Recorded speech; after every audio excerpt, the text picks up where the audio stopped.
This is the fourth and probably most important video in our Getting RUSLE2 Results playlist for Virginia conservationists. In this video, we will demonstrate how to run a RUSLE2 plan calculation. As explained previously, this is our Virginia guidance document on getting results with RUSLE2 plans, which goes along with this video playlist. In this video, we will demonstrate almost all the steps listed in this document, including those highlighted here in red. Before we jump into RUSLE2, let's quickly review our objective for this demonstration. Our goal is to demonstrate a simple RUSLE2 plan calculation. We're going to compare two management alternatives on 3 slopes for a total of 6 scenarios or computations.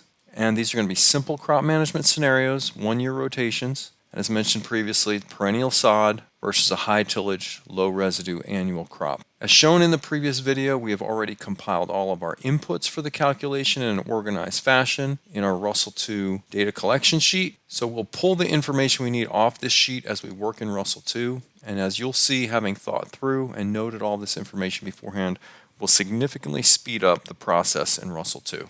So now we're in our gray RUSLE2 screen and ready to get started. But before we do that, always direct our eyes down to the bottom right hand corner to make sure we're reading the correct database.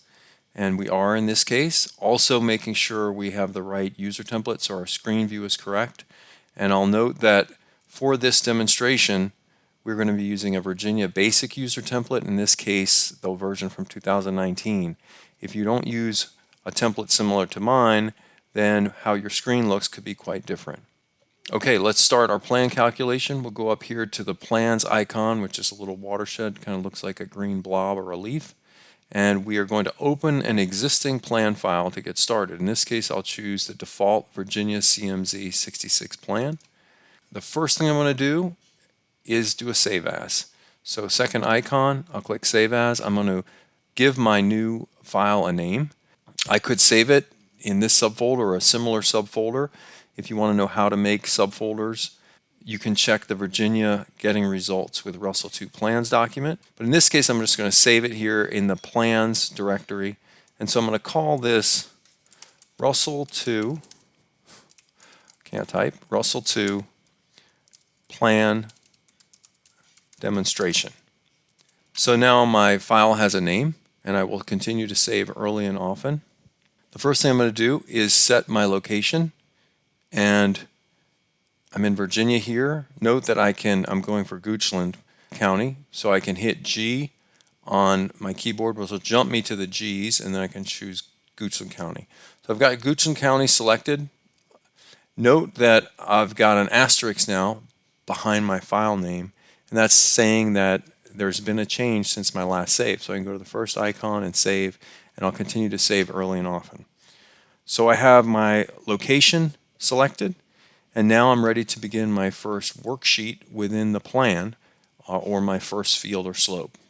So I come down here, go through the yellow folder to open my first worksheet, and I can start working on my first slope. So for field name, I'm going to start with our 4% slope. Once the field is named, our location is grayed out here because that's set at a higher level. I choose my soil type. So using the black pull-down menu, I have Albemarle County open, but I don't want Albemarle, I want Goochland. And we're looking for a 14B2, Georgeville Fine Sandy Loam. I'm going to select that. You can see it's here. Our t-value is 4. Our slope length is 150 feet. 6%. Those are just defaults. We need to modify those.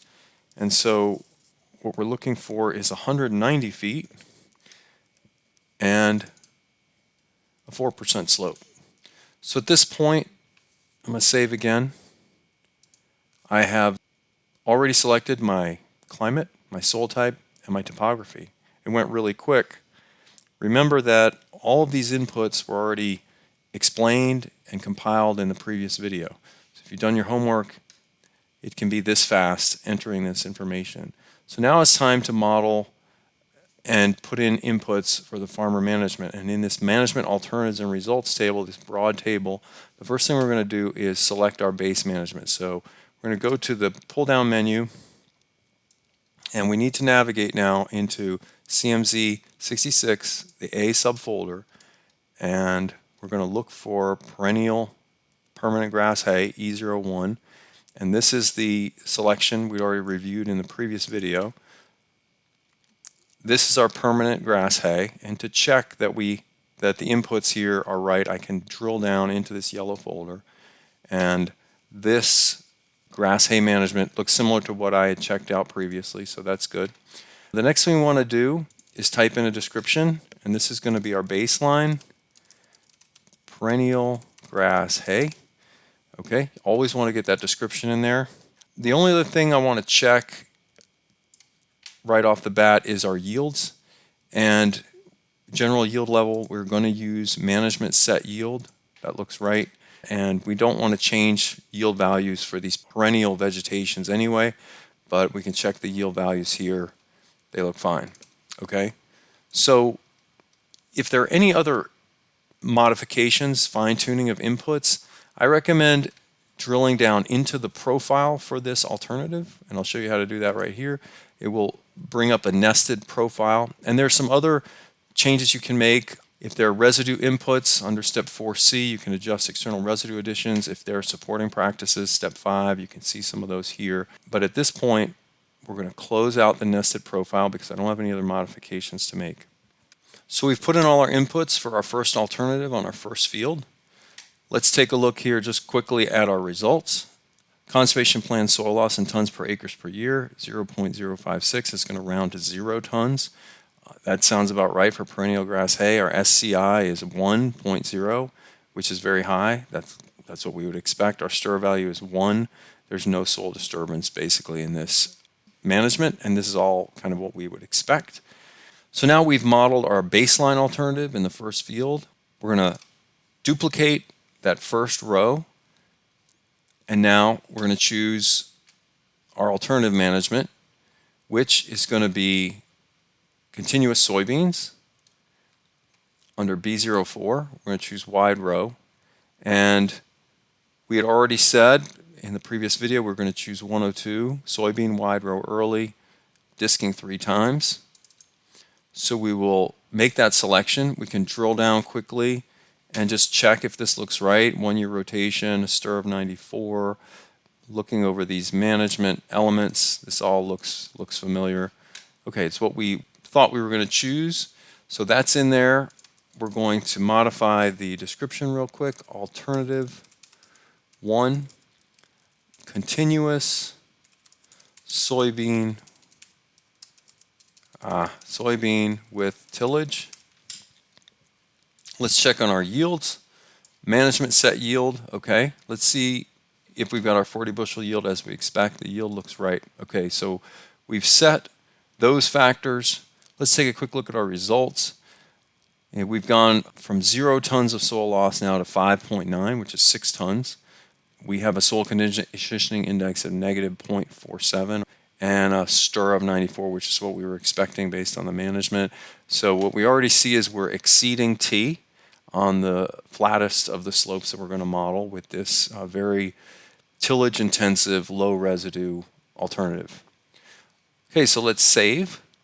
Now we're going to take a little detour to briefly demonstrate an advanced concept and technique that's addressed in more detail in some of our complementary resources, but I'll give you a little peek at it right now.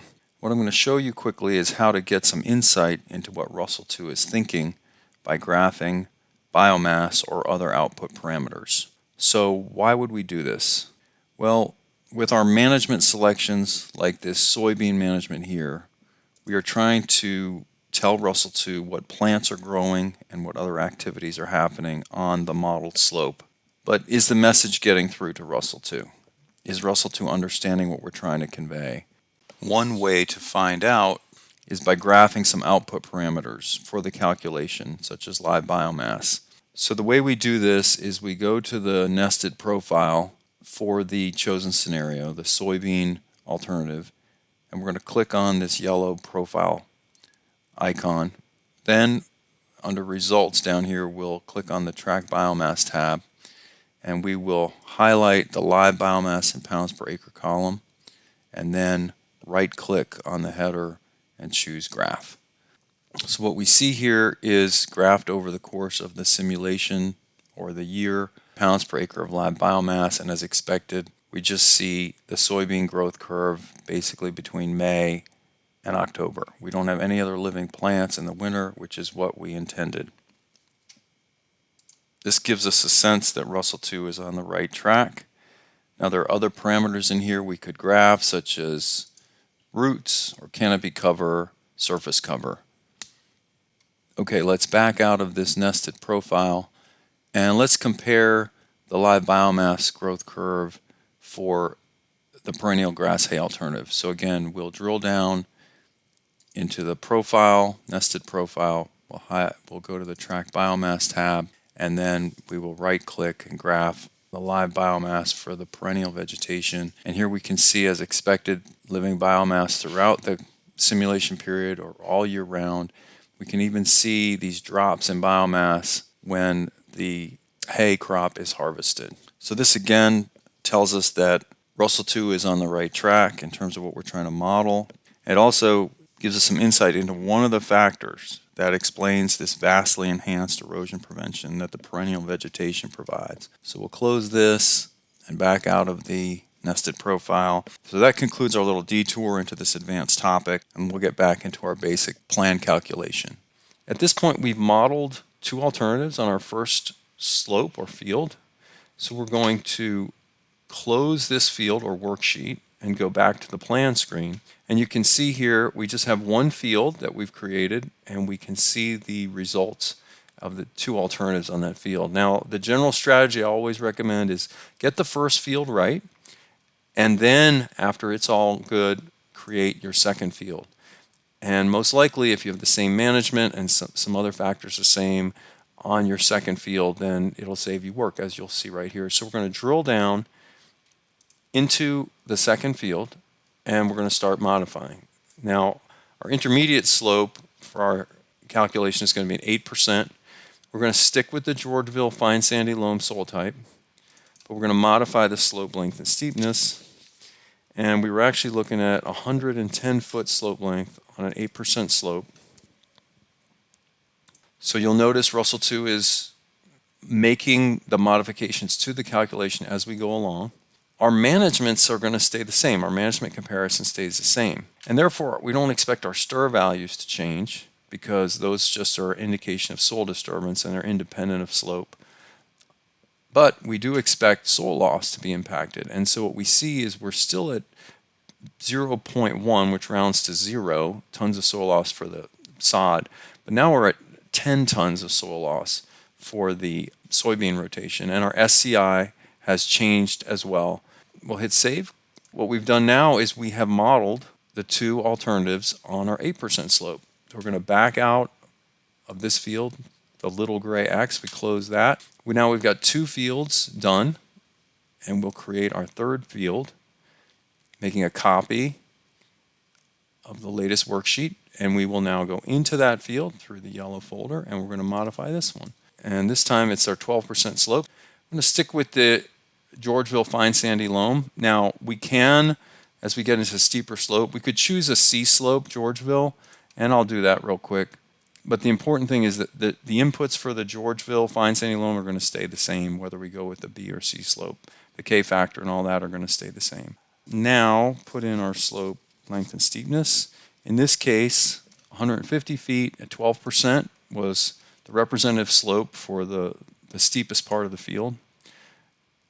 And we saw RUSLE2 running those calculations. Down here it says it's finished calculating. Let's see what we've got.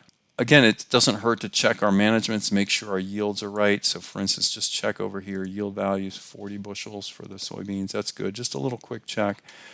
Our alternatives descriptions remain the same.